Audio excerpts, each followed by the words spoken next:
Good afternoon, and it's yet another honor to be with you. When you hear that sound, a stunning natural landscape with the lush forests, cascading waterfalls, and the vibrant wildlife. Welcome to the show that takes you on a very exhilarating journey into the world of tourism and the green investment. In this show, we invite you to explore the incredible synergy between tourism and the green investment, where every trip becomes an opportunity to protect our planet. And in the studios today, I have the Commissioner, Liazi Vivian, from the Tourism Development Ministry of Tourism, Wildlife and Antiquities. My name is Andrew Chamagiro, and it's an honor to be a part of this conversation. And wherever you're watching this from, be a part of it and ask the questions that matter. Now, this conversation comes as we are heading to the World Tourism Day. It's part of the key activities that informs you, and you get to know what exactly you're going to do. And not only that, how do you plug into this great conversation? Good to have you, Commissioner Liazi.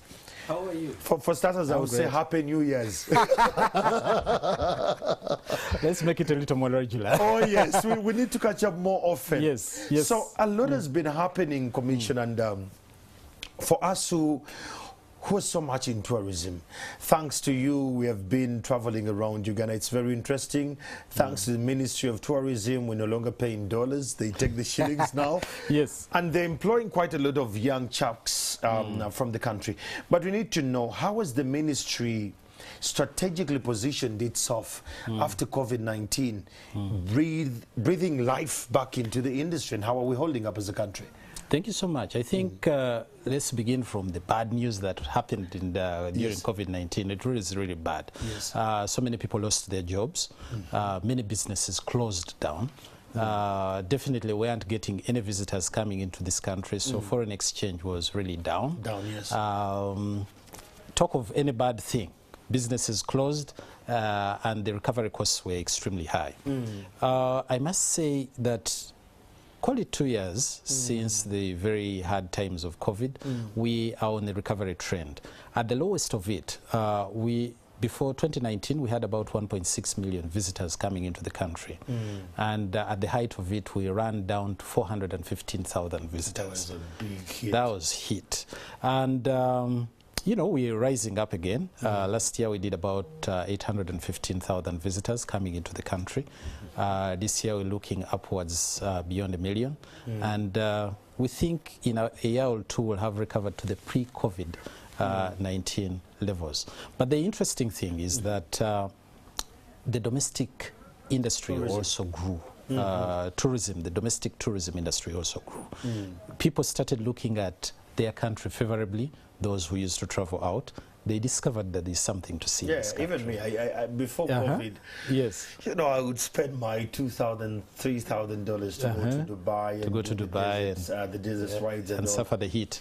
Today, the heat, of course. But now, if I go to Ihama's residence in the Pentrabo in Bundi, the experience is quite different. The experience is great and at a lower cost. Correct. And at a lower cost. But more importantly, we also brought in a lot of fold of people who thought tourism was a bazungu affair or an affair for the rich. They also believe that it's culturally important to also move around and learn what other people look like, live like. The food is... You know, and also relax a little bit. Yes. So we are seeing an upsurge in domestic tourism.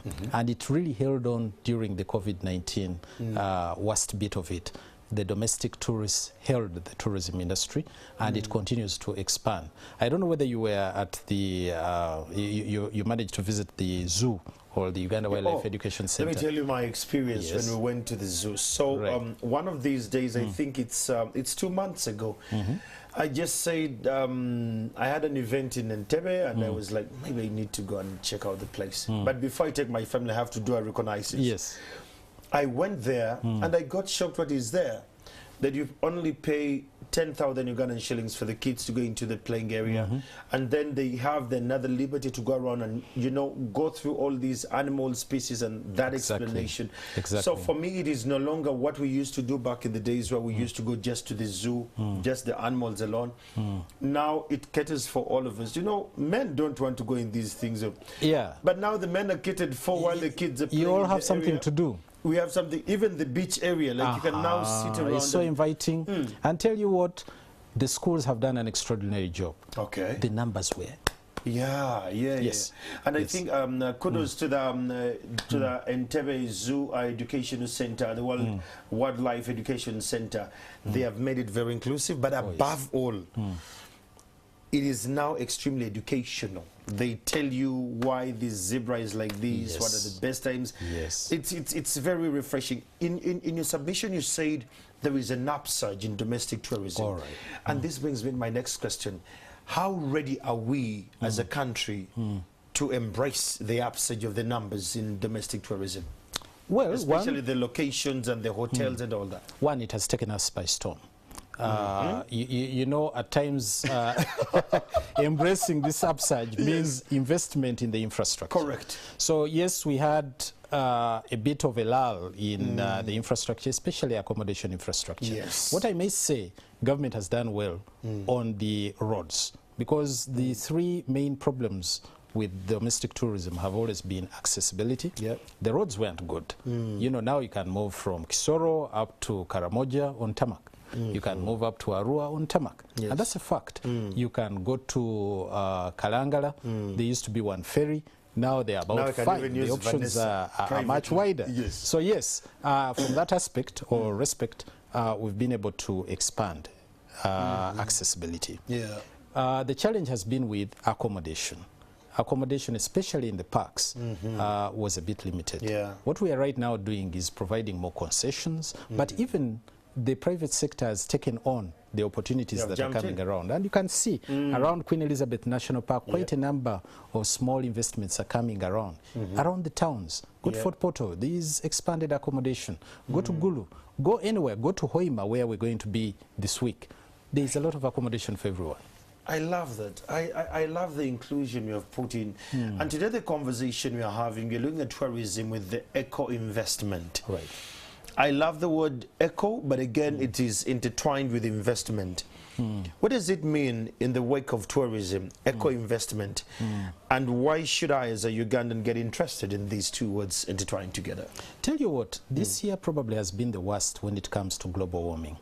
You saw what happened in Hawaii, almost a whole island. It was bad. In Dena, the floods were crazy. You saw the Dena floods. You saw the one in the Philippines, the tornado. Yes, the tornado. You saw the heat waves in Spain and Paris. They're really bad. And those are stories out there. But even domestically, you saw last week what happened. It's coming. You know, Kampala could not navigate. Kampala couldn't navigate. So really, global warming and its effects are on us right now. And we need to start thinking around how to overcome this problem. And tourism, not only is it affected by the effects of climate change, but it is also a contributor to this, overcrowding and the related effects. So what we're trying to do is ask the enterprises to operate in a more green environment. That is the direction which we're taking now. We're asking the enterprises, can you use less energy? Because you're putting a lot of pressure on the grid. Can you explore alternative forms of energy? We are going to the enterprises and say, can you use less water? Can you reuse the water? Recycle the water that you can. Can you reduce on the water? And there are a lot of technologies that are coming in to help in that. During the COVID pandemic, one of the issues or the transformations that happened was the digital transformation. These days, I can assure you, advertising any program is digital. You're no longer seeing the papers pasted all over the city and making it look so ugly. It is digital. So there is a transformation that is going on, and this is the investment we're talking about.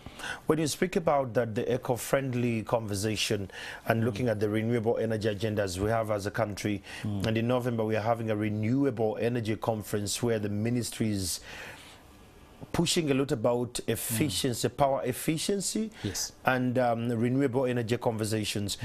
With the minister pushing the eco-friendly investments, what are some of the successes you've registered to those who have actually taken it up? Is it giving better results? It is. In the sense that, first of all, it makes economic sense. When people go into solar, especially for the outside lighting, they really save big time on the investment they had put. Even the cities themselves, you can now see they are moving solar on the street lighting. So also the security lighting in many of our homes, in many of the hotels, are now moving solar. The boilers, a lot of heat all energy is expended by trying to heat the water. Many are moving into solar water heating. But they're also adjusting the technologies to make sure that they use less water. They're able to recycle much of this water. The grey water, they're able to put it to the gardens and keep the gardens fresh using this grey water. But we're also spreading the message across that, you know, I'm afraid to say, but single plastic water bottles, the utility of those should be a thing of the past. We should be able to have containers that you can use. So the tour operators, when they are moving around, we are no longer giving them a lot of plastic bottles of water to move with. They say, come with your bottle, you'll and we'll refill refill it whenever it is possible. These small changes actually compounded make a great change. I love that. Are there specific initiatives or incentives the minister has introduced to encourage tourism businesses to adopt these sustainable conversations about eco-friendly investments? We work with in a multi-sectoral environment through the program. So with the Ministry of Energy, there are quite a lot under the Energy Fund. You can be able to adopt solar technologies and receive tax credits on that. But also when you're importing vehicles for tourism purposes, not only for promotional purposes, but we do insist that the kind of vehicles you bring are energy friendly.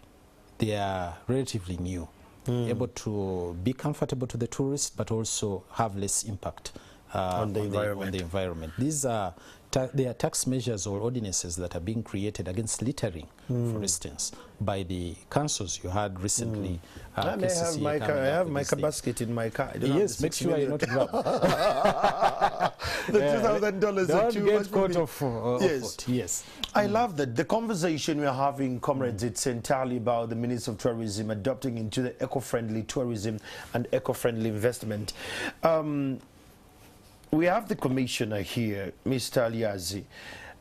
Commissioner, does the Ministry plan to strike a balance between promoting recovery and ensuring the eco-friendly best tourism tax on? Because on one hand, you're telling us to take into the eco-friendly tourism, which is a good thing. I love it. I believe in the agenda of renewable energy and all.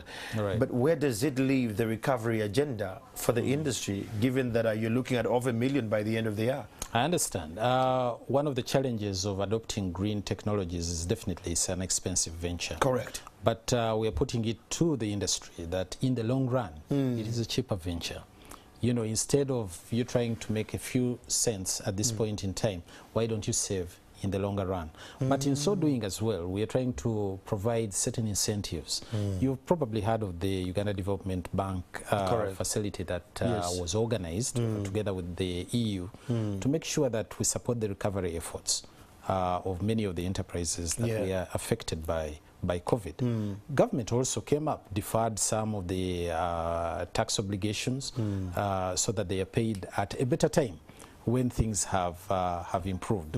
There were a lot of negotiations with the banks to make sure that the interest rates are deferred and are paid during better times. So these are some of the initiatives government has undertaken, but it continues to review and come up with new incentives to support. Mr. Rad, yes, I want to come back there about the incentives. These incentives are announced on TV and in the different medias, they put them out, that they are working, but the hurdles that were placed there for people to access them, it is those who are way beyond a particular threshold. Now, what happens to the SME players within the tourism industry who are actually badly affected by COVID-19 and they were contributing and they were compliant with the taxes and all? Where does this leave them, especially when you talk about facilities like under the UDB? There was one again under Post Bank as well. For those, where does it leave them? That is true, and it is an ongoing conversation. When these incentives were structured, safety and making sure that value for money is protected were strong points. But at some point in time, we also realized that the bar had been put up so high that many of the SMEs were unable to access. We are having a conversation with our partners to ensure that we create new opportunities and spaces. With the Competitiveness and Enterprise Development Program, CEDP, we're able to provide a facility for the tour operators to go and promote themselves and their enterprises in the foreign markets. And these were purely grants. They would go and promote the industry. But we're also under the institutions like Uganda Tourism Board facilitating the tour operators, booking space, so that we reduce the cost of exposure, the cost of promotion, which is extremely high, but also helps in providing the business. We are moving into new markets to make sure that they can expose and attract new markets. We are also engaging with the diplomatic missions abroad to ensure that they look out for these markets and broaden the access to these tour operators. So, you know, quite a number of initiatives are being undertaken to support the private sector, especially during the wake of the COVID effects. While you're supporting the private sector, what kind of energy is this private sector giving? Because I spend a lot of time online when I'm not offline. You realize there is a lot of lamenting. As a country, we have, is it a disease if it's not a syndrome? We have a tendency of comparing the countries around us on how good they're doing with with tourism. I hate it. I dread it every time you say, but you see, this country has done this, this country has done that.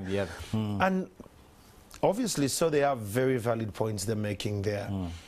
But what is the kind of attitude of our private sector from where you look at and stand as government? Are they positive about this? What is failing us to get this? And the day we wake up and we understand what tourism is in this country, I think we'll stop this whole noise of whatever the oil is coming. Oil and so on and so forth, yes. What are we missing out as the private sector? What are we not doing right? Or what are you not doing right as government in terms of PPP so that we're in position to actualize this? I think this is a conversation that we continually have with the private sector.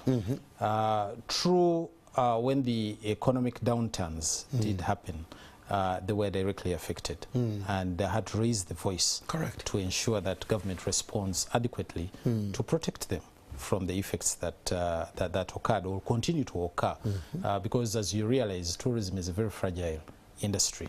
It is affected by war, it is affected by disease. A simple document from media center changes everything. Simple document from media center creates a lot of problems. So one is that engagement is very important. And also on a wider platform with all the other sectors.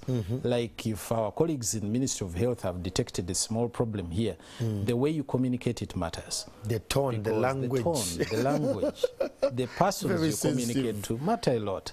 Because if you do not communicate well, then the impact or repercussions are going to be huge. So this is part of the noise that the private sector has been saying. You guys, you can't start talking of one person found sick or suspected to be sick, and you're causing a complete shutdown. You're alarming. Yeah, you're alarming. So that is a conversation we're going on with the different programs. We are also having a conversation with, for instance, the accessibility, the infrastructure.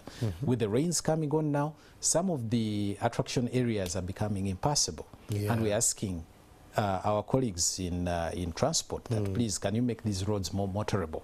Can you respond quicker to this? So in that way, we are supporting the private sector to do business. But we're also having a conversation with them and telling them all is not that bad. You cannot say so and so is doing this, and for us we are not doing that. The strategies at times are different. Correct. The capacities at times are different. We're a big country, and we're moving around to these different destinations and opening up new markets. So if one is concentrating on just one market, and makes the noise there, it doesn't mean that your country that is spreading around to various markets or diversifying is not doing as good. The numbers talk the story.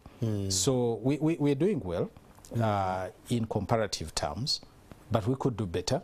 With more investment. I love that.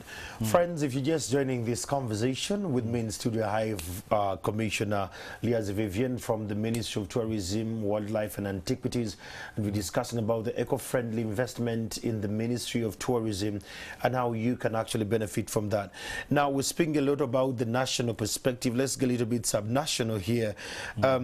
What is the ministry doing with the local communities and stakeholders to promote the community-based eco-friendly tourism. And I want to understand this because I visited a lady, I don't know whether you get some time. There is a lady called Carol, Carolina, deep there in Busitema, where they usually have the rally cars there. I just Busika. I just traveled there. The road was bad. I was, where are we going? We're going to a swamp, and she has all this whole place in a swamp. And I'm like, what is this? She's like, this is tourism. When I ask about it, she's like, oh, yeah, we are doing it on a local scale. And I'm like, okay, how does it benefit the communities? I realize there is a lot more going that is not amplified. And I want to understand how is the ministry liaising with these community-based initiatives to plug them into the eco-friendly conversation we're having here? Let me tell you, communities play a great role in protecting but also promoting the tourism industry. Correct. And without taking the example of Busika, I will take you to the national parks. The communities surrounding these national parks are affected in various ways. One, the animals do tend to go out to their gardens and destroy their crops or even hurt the children. But they also seek a livelihood at times that can best be found in the protected areas. So what we are doing around that is, one, ensuring that we protect the community from the adverse effects of these animals crossing over to their gardens or even causing harm. You recently saw when we launched the electric fencing to ward off the elephants that would come. I love the sensitization you did, that you even took the communities to sensitize them about it. Yes, we take the communities to sensitize them that this works. But there are also opportunities that we bring out to them. When these tourists come, they need to be accommodated. And some of them want to, feel how is it to pound the millet? How is it to eat with the locals? How is it to do this? So we create those opportunities for the tourists to go and have these interfaces with the community. That is very important. The other bit is we share revenue. With the communities? Yes, with the communities. Part of the revenues that come from entrances into the national parks are plowed back to the communities, specifically to undertake projects that support livelihood. It could be improving water sources, it could be improving, energy or schooling and ABCD. Or medical. And we've done quite a bit of that. The other bit is the focus on livelihood. There could be a coexistence. For instance, the chimps tend to wade off into the communities in search for food. But when we plant tea around the protected areas, somehow they don't want to wade through tea. The elephants, when we plant paper around they will sneeze and run back into the protected areas, But this paper can also be harvested and sold by the community. So you're providing them alternative livelihoods, at the same time protecting them from the adverse effects of the national park. I love, but Mr. Vivian, let's go to the process. What processes do these communities go through to be certified that they can host people? Imagine I've gone to Queen Elizabeth and it's full, like you said, the upsurge is challenging the ministry. And there is this particular home that is close to the national park. Do they go through particular procedures to be verified that they can host people? Am I safe with them, that I can actually spend the night at their home? We're a group of like 7 chaps, and we just don't want to stay in the hotels. We just want this community to be part of the community, How do you verify that this home is good for my staying? We had a home-based tourism program, which we are promoting, especially in the western part of the country. I tried it in Fort Portal, but I need to know the criteria they go through. Normally we engage with the community. First of all, sensitize them that these are opportunities available for you. These days also on the international platform there is Airbnb platforms. They also have a certain criteria, pretty much to what we offer. They vet and say, are you a suitable accommodation facility? Are you legal? Are you, you're not the wrong person who will visit them at night for wrong purposes. Yes. So that vetting is done. With the local leadership, we're able to identify some model homes that we can promote in terms of that. Then we extend training. Extend training. At times, the problem is not that they don't have the money to invest, but they don't know how to invest and tap into the tourist dollar. So you provide this capacity building. Say, yeah, if the tourist is to come, these are the kind of meals they are interested in. They are not interested in eating yokalo all the time. They may taste yokalo, but you should be able to provide also the kind of meals they are used to. You should be able to be responsive to hygiene, safety, and all these other parameters. So when you educate them that way, they position their businesses for that. And then you promote these businesses, because there is one thing investing and waiting for the visitors. And they don't show up. They don't show up. So we invest and connect them to the tour operators who bring these visitors to make sure that they're able to channel the business that way. It is slowly making... We're getting there. Yeah. Well, the conversation is very, very interesting, and it's getting there. You and I are getting to understand how the eco-friendly investment is working with the local communities in tandem with the government, just to make sure that the tourism industry is working well. First of all, I want to commend every Ugandan who has taken time to travel around the country.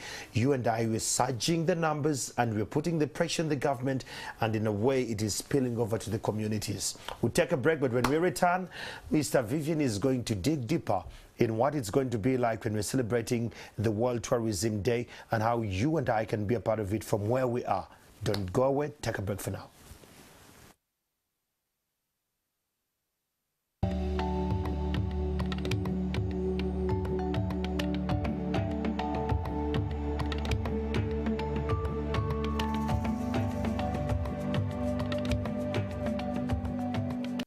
Welcome back to the eco-friendly tourism, and of course with the Ministry of Tourism. This conversation is sponsored and powered by CEDP and the Minister of Tourism, Wildlife and Antiquities. I'm Andrew Chamagira, and with me in studio I have Commissioner Liazi Vivian, who happens to be very informed and is actually exciting us, telling us what is going on. Before we get all this conversation into the mix, what is the World Tourism Day looking like? We're excited about it. Where is it going to be? What are the activities? And how do I get involved as a Ugandan? From wherever I'm watching from. It's great. It's great. You better get onto the taxi. Our cameras are already there. And go to Hoima. Hoima is on fire, my friend. My God. Hoima is on fire. Tell me about it. We are going to be in Hoima. The World Tourism Day is normally celebrated on the 27th of September. Correct. Every year, and this time round we are in Hoima City, the city of oil, but it's also an important city because it is in the center of the Albertine Graben, where we have many of the protected areas and a lot in terms of tourism. You know, the escarpment, Lisa area, we have the Albertine, you know, the River Nile, and so on and so forth. It's a great place with a lot of interesting things to see. So what we've done, we're having the main celebrations on Wednesday, but prior to that we're having a conversation. Actually right now there's a conversation, a regional district conversation. All the districts around have converged in Hoima, the leadership, to talk about tourism. How can they do better in terms of tourism in their area? They are having a discussion today. Tomorrow we're having a discussion with the city mayors. All the mayors in the country, the 10 cities, to talk about how we can position our cities in terms of tourism. Many people arrive in the city before they spread around to the other attraction areas. So accommodation in the city, the navigability around the city, the welcoming and hospitality in the city is very important, and it's a conversation we are having tomorrow with our partners, United Nations Development Program, UNDP, to see how cities can do better. Kampala is there, Hoima is there, Gulu is there, and everybody else is there. Later in the afternoon, we're having a football match. The corporate league is there. Yes. And they should have said earlier. Please, put on your shoes. It's still possible. We'll be in Hoima. Yes. Yes. The Hoima teams, the corporate league of Hoima, is versing that of Kampala, and there's a huge clash going to happen around there. That is amazing. So what happens on the 27th itself, the Right Honourable Prime Minister is going to be our chief guest. This is her region. Nice. She's home. She loves it. She's home, so we're going to have her as our chief guest. But remember, we're also celebrating 100 years of Kabalega. So we have a lot of interface with the cultural institutions. Kabalega died in 1923 at Mpomo Day in Jinja, if you recall. Yes. The history. So they are celebrating that legacy of Kabalega, and the whole impact of cultural tourism in the region. It's going to be deep there. It's going to be deep. So that conversation is going to be amplified during the World Tourism Day. How does this have a bearing to the learning centers within the region of Hoima? I want to call it the oil region. Yes. The ones who are in school, the universities that are there, the tertiary institutions that are there. How does this have a bearing around They're it? all there. They're all there. We've mobilized all learning institutions to be part of this discussion. There will be a march past in the morning. They will all be marching with the band. You know, schools and the band is a very interesting That's affair. the vibe they have. Yes, the vibe. But we also have a huge exhibition where we're going to showcase different products from the corporate world, from the communities. thematic, the communities, especially exposing the issues of green investment. Yeah. So that conversation along, you will also go and see the museums. The Parliament Museum is there, the Bank of Uganda Museum is there, those showcasing the antiques are there. Hey, so there's a lot of conversation. Yourself this time. You know, and learning that is going to be there. We'll have a long speech program. Yes. But later in the evening, we're having an Explore Uganda concert. Tell me about it. Palazzo is there. Oh. Spice is there. Okay. You know? That is good for the youth and the young ones. So do we have artists that come from Hoima? The artists coming from Hoima are all going to be there, but we also have a long cast of artists from Kampala that are going to join them, and it will be an explosive affair. Basically, we are telling them, explore your country. That is the message that is going across. And we are now branded as Explore Uganda, the Pearl of Africa. Yeah. So again, this is the Explore Uganda, concert, and we're going to be showcasing all this. Now, I'm in, let me say, like, I'm in Kalido district. Yes. I'm in Abim. I love Abim so much. I'm in Zombo district. All right. How do I, as a Ugandan, be a part of this conversation going on while you're in Hoima and the celebrations are going on? We'll actually carry this story as NTV. But how do I become one of those Ugandans part of this conversation? Maybe I'm a tour guide, or I am a businessman in tourism on the outskirts of the city, of this country. How do I join the conversation? We're on social media. Okay. Explore Uganda is open and is circulating all this information. With Explore Bunyoro as a hashtag is also open. World Tourism Day 2023 is also open. And all these are circulating all this information. And I'm talking of X now, formerly Twitter. Yes. All this information is there. There's a lot of conversation going around the WhatsApp groups, closed user groups, reaching out to many of these tourism groups and many of the other, platforms, social media platforms like Instagram and the rest.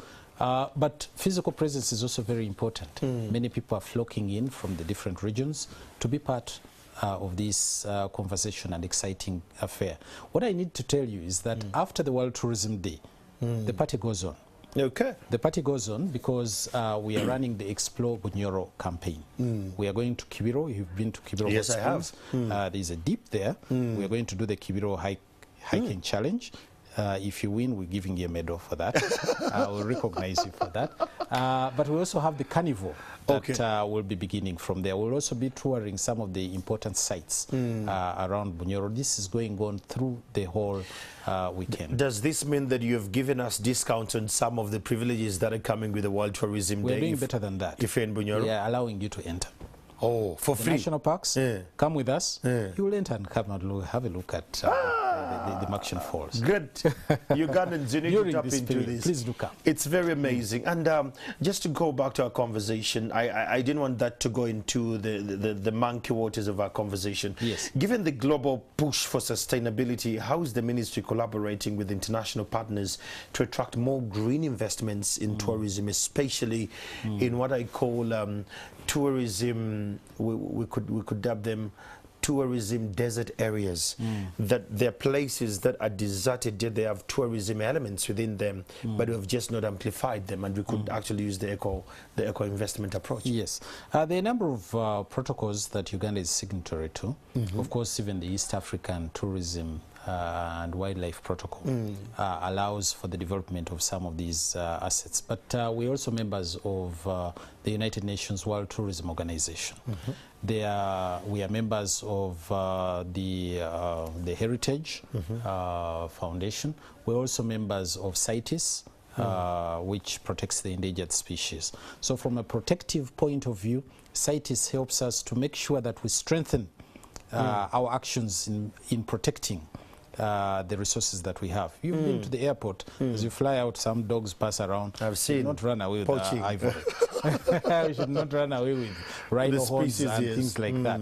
So we have a strong deterrent measure to ensure that we protect the resources we have in this country. And that invariably supports the green regrowth and sustainability of our environment, and so on and so forth. But with these organizations, there are a number of initiatives we are undertaking to ensure that we grow. There is grading and classification exercise that is currently going on. Part of the grading tools that we're putting in place, to call you a 5-star hotel, to call you a 3-star hotel, you should be green. Oh. Yes, these are rating standards that we're incorporating in the assessment to ensure that this happens. By you should be green, to the context for the viewer to understand, what do you mean by that? You should be green in the sense that, for instance, the kind of electricity or power you use. These days we're running away from incandescent lights. Yes. That use a lot of energy. We are telling you, can you use more energy efficient lights? And we'll reward you for doing that. We are saying, can you go into alternative sources of energy? We are saying, can you have better water harvesting measures put in place? And we'll reward you for that. So hotels that are applying green principles are rated higher. And naturally, with the informed choice, they get better customers. They pay a premium for you being green. So that is an incentive. We are certifying that this is a hotel you need to visit because it is acting responsibly. It is eco-friendly. Yes. That is interesting. This is interesting. Yes. So if you're one of those who are into the hotel industry and you just want to make sure that you're very competitive, being eco-friendly and green means quite a lot. How are you helping these different hotels that have taken on the eco-friendly tourism approach to build the capacity among their employees? Because, I mean, we can have all these structures and standards, but when the very last mile to deliver the eco-friendly agenda is in tatters. There's a lot of training. Capacity building programs that we've lined up with different institutions, by the way, in partnership with colleagues from Uganda Cleaner Production Center. We are supporting the enterprises to reduce their energy consumption, to utilize better technologies. We are working with the Ministry of Energy to come up with new benchmarks on what needs to be done for you now to be licensed going forward. These have not yet come in place, but this is what we're cooking. Oh, yeah. That for you to be licensed to operate, these are the benchmarks, energy benchmarks that you should have. These are the water benchmarks that you need to have. So all from a regulatory point of view, we are strengthening and tightening the transition to green. From an incentive point of view, we are providing incentives through commercial banks and other financing platforms to support enterprises that are making the green transition. From a promotional point of view, we are promoting only those that are making the green transition. So these are some of the incentives, regulatory push that we're putting in place. What are some of the challenges have you faced, Mr. Alyazi, in pushing the transition of the green energy agenda? Because, like you said, it's not easy. Ugandans are hard people, especially when it gets to the change. What are some of those challenges you faced as government, and how best can we address it as a country? Mindset change. Mindset change is something we need to work on. They say old habits die hard. They the do die hard. pounding is going to be heavy. Yes, you know, if somebody is used to doing things the old ABCD, way. yes. You remember when people used to cook with a lot of cooking oil and provide food full of oil and so on and so forth. That is now slowly changing. Healthy diets are coming up. People are now more responsive to the effects of bad eating habits and so on and so forth. So similarly, this is happening through sensitization and capacity building. Not only at the school level, because we begin at the school level by sensitizing people on what green is and why it is important to be more sustainable, but also the communities, so that they have informed choice in choosing what to consume and where to put their money. As long as the customer chooses to go green, you have no alternative but to comply. It is a slow process, but we're working on it through capacity building, through sensitization, and through incentives. But yes, mindset change is a very big problem, but also the cost leap. You know, instituting these is costly. It is costly, yes. And we appreciate that. But also these incentives are going to help. But the sensitization that in the long run, you will save more by going green helps. And that's why I wanted to go next. When you say the long-term economic and environmental benefits of prioritizing green investment in tourism, it is profound. But how do you project it? Because this is a new something, we don't even understand it. And you're speaking language of renewable energy, you're speaking efficiency. Your tone, your choice of words as government seems to be much more, it's new to us. How do you project the long-term economical results? In the long term, we'll have a better effect on the climate. Definitely, when we support reforestation, you know, the rains will be more predictable and in better quantities. When we address the problem of city planning and crowding, probably the issues of floods and whatever will be a history. When we address the issue of better and efficient energy use, this problem of use of power insufficiency will be an issue of the past. But also, I mean, people who are using solar and have invested in solar do not suffer huge energy bills every year or every month. So this impact, consequential impact, is seen also on the profit margins.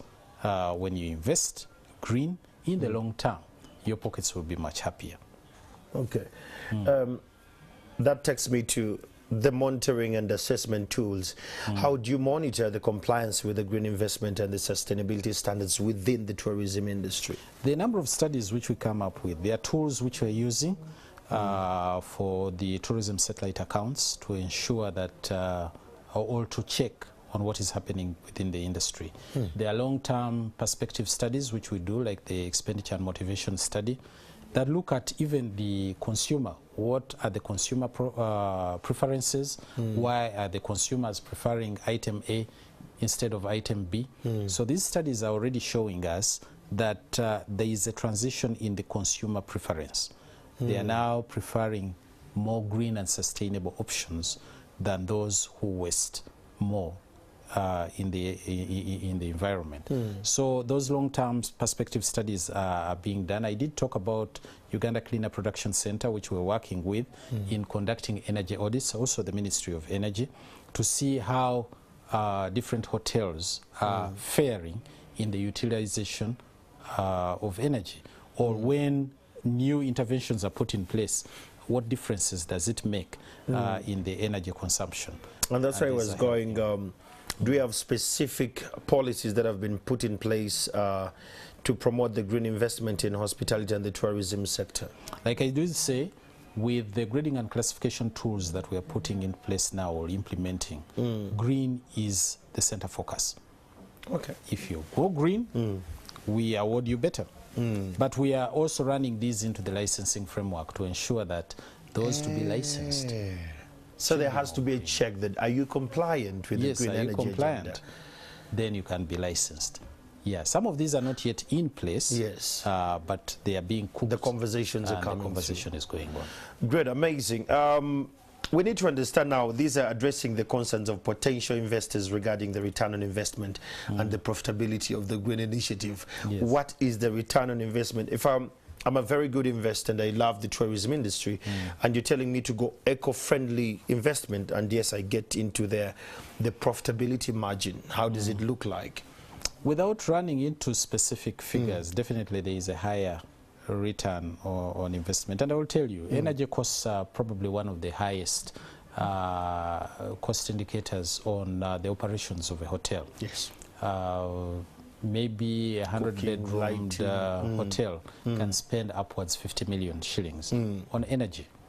On energy, cooking, lighting, and so on and so forth. When you implement some of these initiatives that we're talking about, you're likely to reduce that cost to even 50%.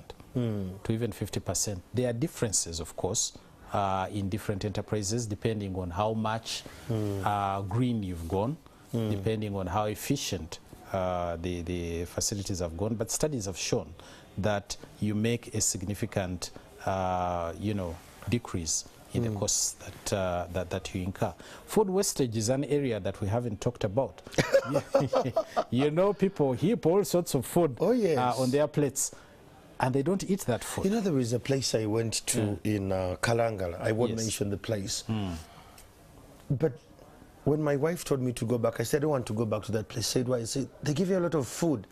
I can't eat all that food. That's too much food. Yes. And they don't have activities that keep you busy. So you eat the breakfast, it's heavy. You eat the lunch, it's heavy. Then the dinner, it's too much. What am I using to burn all this? Yeah, to burn all this food. So one, are you introducing those activities that help the clients to be utilize active. the energy that you're doing? But also, what portions are you giving out?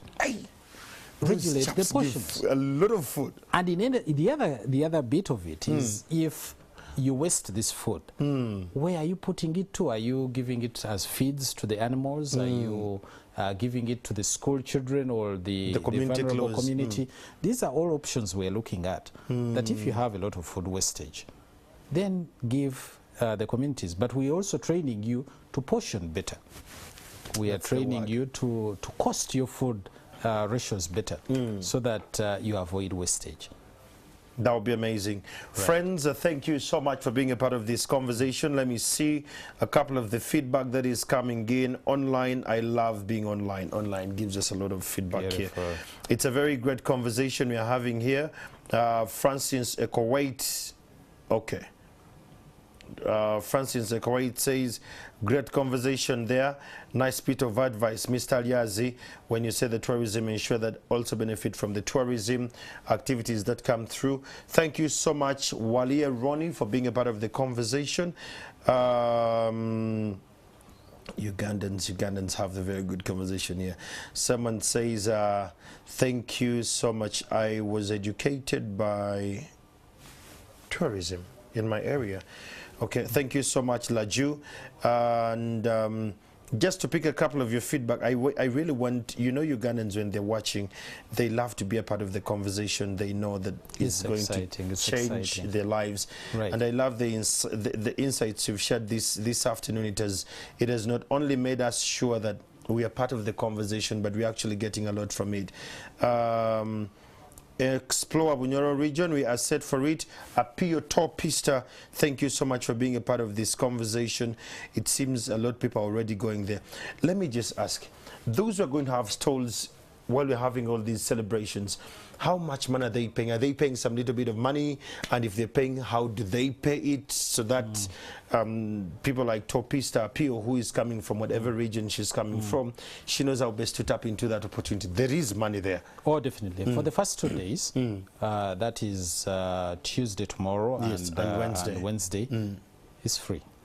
Okay, I just come with my son. Well, register. Okay. Register. We'll not have everybody. That is nice. Register, and we'll find space for you. But as I told you, we are continuing with the carnival. The entire week. The entire week. And those will attract some costs. Government has been kind enough to provide resources and space for you to expose yourself for those first 2 days. But continuing on, there will be a small charge running the carnival. I think about 50,000. That's affordable for people to run those days. And on site they can register and continue with the exposition. So it is in Hoima. Where exactly the place? What is the place exactly? You've been to Boma Grounds? Yes, I have. Boma Grounds is where we are. Oh, large, that's central, the best place you can be. Well, friends, if you're one of those who would like to be a part of this conversation, NTV is going to be a part of this, by the way, just so you know. 27th of this very month, it's this very week, we're having the World Tourism Day, and it's in Hoima, Boma Grounds. That's where we're going to celebrate. But listen, maybe Mr. Les has not highlighted it to you that you can be a part of this conversation offline. The challenge is, the hashtag is Explore Uganda. I want to challenge you in the region where you come from. Just take a moment this week and tour around your place. Tell the world of what is tourable in your area. Just take us to explore your area. Make a 1 to 2 minutes video around your area and let us know how good your place is. Maybe just try out something different. Or during this entire weekend, travel around the country. Don't say no. It's a payment week. It's a salary week. You have the money. You have some little bit of the money. Just travel around the country and we explore this. If we can just take that one video of yours, plus mine, plus Mr. Liaz and any other person, would be in position to sell Uganda to the rest of the world. Mr. Liaz, what are your parting shots as we're finalizing this conversation, especially to the Ugandans who are in the industry, and those who'd like to get in the industry, and those who just want to support the industry of tourism? I'll just amplify the story you've just put across. Correct. Ugandans need to tell their own story. Travel around this country. Yeah. Tourism is not for the rich. Yes. It's not for the bazungu. It is a mindset. It is a mindset. It's for everyone. And when you tour, you discover. Yeah. When you tour, you get enriched, you get refreshed, and it's not expensive. Yeah. At every price point you can stay. In Hoima, have your 10K, you can have where to sleep. Oh, of course, even at 300K, you'll have. You will have, of course. Yes, but as low as 10K, you'll find where to sleep, definitely. It is safe. The country is motorable. You can go anywhere. It is accessible. Yeah. It is secure. Travel around your country. Invest in your country. Yes. Tell the story about your country. And let's be positive. Well, there you have it. Thank you so much, Mr. Liaz. It's always an honor to have you on this set. We should actually have more of these conversations. I think we need to. We need to. We need to. And great thanks to you, our great viewer who has been a part of this conversation. Not forgetting our great fund, the CEDP project, and the Ministry of Tourism, Wildlife and Antiquities. My job is to bring this information as and when it's right at my table. Your job is to become active about it. I travel around this country because I need to be more informed of what is around my country so that I'm in position to go against those who try to belittle my country on the other side of online. The challenge you have, just think about it. This entire weekend, take 2 of your friends or 2 of your family members, just go around your region and just tour around your region. With whatever meager resource you have, record that video and put it on whatever digital platform where you are, WhatsApp, TikTok, Instagram, Facebook, YouTube. Hashtag is Explore Uganda. Your support and my support will be in position to expose Uganda to the rest of the world explosively greatly about the tourism we have. That way, we can make the numbers surge more for government, that they make more accommodation for us. My name is Andrew Chamagan. Thank you so much for having this afternoon with us. Good afternoon.